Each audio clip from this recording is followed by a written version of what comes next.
কিন্তু এখানে ভৌত অবকাঠামো যেগুলো আছে সেই অবকাঠামোগুলো অপর্যাপ্ত এবং এখানে এতই অপর্যাপ্ত যে আমরা এখানে থাকি প্রায় বস্তির মতো।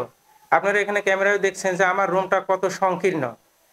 অন্তত মনে হয় কুষ্টিয়া জেলার এই রকমের হেড স্যারের রুমটা নেই। কিন্তু আমি এটা বাড়াবো কিভাবে? আমার ছাত্রছাত্রীর যেহেতু জায়গায় সমস্যা হচ্ছে, সেই জন্য আমি ওর এই রুমটা ছেড়ে দিয়ে আমি এই রুমটাকে অপেক্ষাকৃত ছোট রুম হলেও আমি এখানেই অবস্থান করছি। নিজেদের বিদ্যালয়কে বস্তির সাথে তুলনা করলেন কুষ্টিয়ার কুমারখালী উপজেলার শিলাইদহ ইউনিয়নের খোরশেদপুর মাধ্যমিক বিদ্যালয়ের প্রধান শিক্ষক মোহাম্মদ মিজানুর রহমান মিজান। অত্র বিদ্যালয়ের অবকাঠামো উন্নয়ন নিয়ে স্থানীয় সাংবাদিকদের বলেন, আমরা বস্তির মধ্যে বসবাস করছি। এর ব্যাখ্যা জানতে চাইলে তিনি জানান, 54% জায়গার উপরে 1876 সালে স্থাপিত এই বিদ্যালয়টি। পর্যায়ক্রমে 54% জায়গার উপরে 4টা বিল্ডিং থাকলেও নেই ছাত্রছাত্রীদের জন্য পর্যাপ্ত রুমের ব্যবস্থা। এই বিদ্যালয়ে জেনারেল ও ভোকেশনাল সহ 2টি শাখায় মোট 1200 জন ছাত্রছাত্রী থাকায় গাদাগাদি করে ক্লাস নিতে হয়। আমার স্কুলে এখানে 2টা শাখা আছে, একটা জেনারেল এবং আরেকটা ভোকেশনাল শাখা। জেনারেল শাখায় পরীক্ষার্থীর সংখ্যা ছিল 138 জন আর ভোকেশনাল শাখায় 128 জন। এখানে জেনারেল শাখায় 22টা ফেল করেছে, ভোকেশনাল শাখায় 59টা ফেল করেছে এবং এখানে সামগ্রিকভাবে আমরা বলতে পারি যে আমাদের জেনারেল শাখা এবং ভোকেশনাল শাখা দিয়ে মোট 10 জন A+ পেয়েছে।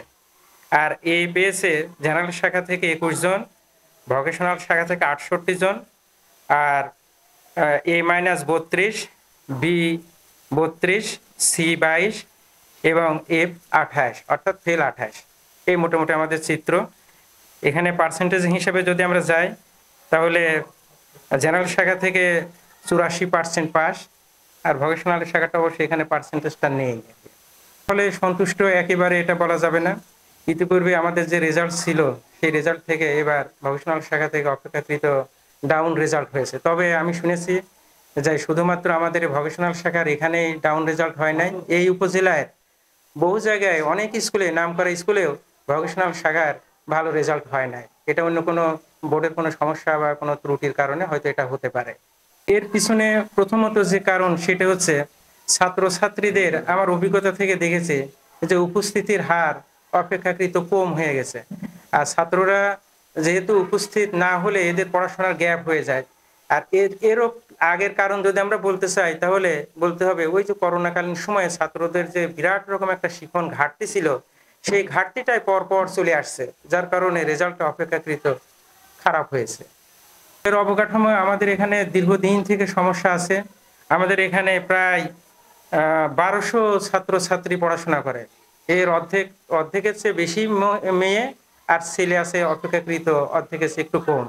কিন্তু এখানে ভৌত অবকাঠামো যেগুলো আছে সেই অবকাঠামোগুলো অপর্যাপ্ত এবং এখানে এতই অপর্যাপ্ত যে আমরা এখানে থাকি প্রায় বস্তির মতো। আপনারা এখানে ক্যামেরায় দেখছেন যে আমার রুমটা কত সংকীর্ণ। অন্তত মনে হয় কুষ্টিয়া জেলার এই রকমের হেড স্যারের রুমটা নেই। কিন্তু আমি এটা বাড়াবো কিভাবে? আমার ছাত্রছাত্রীর যেহেতু জায়গায় সমস্যা হচ্ছে, সেই জন্য আমি ওর এই রুমটা ছেড়ে দিয়ে আমি এই রুমটাকে অপেক্ষাকৃত ছোট রুম হলেও আমি এখানেই অবস্থান করছি। তা আমি চাই যদি আমাদের স্কুলের যথেষ্ট অবকাঠামো থাকতো, ছাত্রছাত্রীদের পড়াশোনার পরিবেশ যদি আর একটু ভালো করতাম, অবশ্যই এর চেয়ে আরো ভালো রেজাল্ট হতো। আমি মনে করি যে আমাদের স্কুলের রেজাল্টটা যদি ভালো করতে হয়, প্রথমত আমাদের ভৌত অবকাঠামো যেগুলো আছে এগুলোকে বাড়াতে হবে। এখানে এত প্রায় 1200 ছাত্রছাত্রী অথচ ক্লাসরুমগুলো অপেক্ষাকৃত সংকীর্ণ এবং এখানে এত ক্লোজ ভাবে ছাত্রছাত্রীরা পড়াশোনা করে যাতে এখানে শিখন পরিবেশটা ভালো হয় না। এই যে আজকে এখানে আমরা দেখছি যে প্রচন্ড গরম, তো এখানে একে তো আবহাওয়াগত কারণে গরম হচ্ছে, তারপরে একটা বেঞ্চে যদি ছাত্রছাত্রী 5 জন করে বসে তখন তো ফ্যান দিয়ে কোনো লাভ হয় না।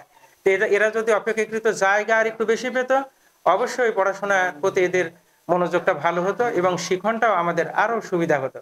এই বিদ্যালয়ের রেজাল্টটা ভালো করতে হলে আমার প্রথমত আমার যেটা অভিমত সেটা হচ্ছে যেখানে ভৌত অবকাঠামো আরো বৃদ্ধি করা প্রয়োজন এবং আমাদের শিক্ষকরা যথেষ্ট আগ্রহী। অবশ্যই এরা ক্লাসে পাঠদানে আগ্রহী এবং এরা নিজেরা পড়াশোনা করে ক্লাস নেন। যদি ভৌত অবকাঠামো যদি ভালো হয়, শিক্ষকদের এবং ছাত্রদের তাহলে অবশ্যই রেজাল্ট ভালো হবে। এখানে আরেকটা বিষয় আমি বলি, সেটা হচ্ছে ছাত্রদের যেমন ধরেন সমস্যা হচ্ছে ক্লাসরুমের জন্য, আমার শিক্ষক মন্ডলীরও যদি একটা আলাদা একটা জায়গা থাকতো যেখানে ক্লাস নেওয়ার আগেই বা পরে তারা বসে কিছুটা ওই অনুশীলনের উপরে কিছুটা পড়াশোনা করতে পারতেন, তাহলে অবশ্যই আরো ভালো পারফরমেন্স ছাত্ররা দেখাতে পারতো। আমি মনে করি যে খোরশেদপুর মাধ্যমিক বিদ্যালয় এই কুমারখালী উপজেলার একটা অত্যন্ত নামকরা স্কুল, এবং এখানে এই স্কুলটা অনেক দিন আগের 1876 সালে এই স্কুলটা প্রতিষ্ঠিত।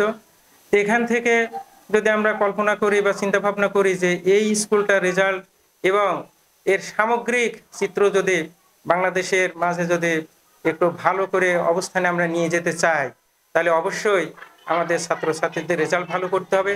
এবং আপনাদের আমি জানাতে চাই যে এই খোরশেদপুর মাধ্যমিক বিদ্যালয়ের ছাত্রছাত্রী নেই এই রকমের জায়গা খুবই কম আছে। ঢাকা ভার্সিটিতে প্রত্যেক ইয়ারেই আমরা দেখি যে এই বিদ্যালয় থেকে অন্তত 2 জন 4 জন 5 জন ছাত্রছাত্রীরা চান্স পেচ্ছে, বিভিন্ন ইঞ্জিনিয়ারিং কলেজেরা চান্স পেচ্ছে। তো সেই হিসাবে এটা যদি আমরা ধরে রাখতে চাই তাহলে এবং আমরা যদি চেষ্টা করি, অবশ্যই আমাদের স্কুলটার আরো ভালো রেজাল্ট হবে।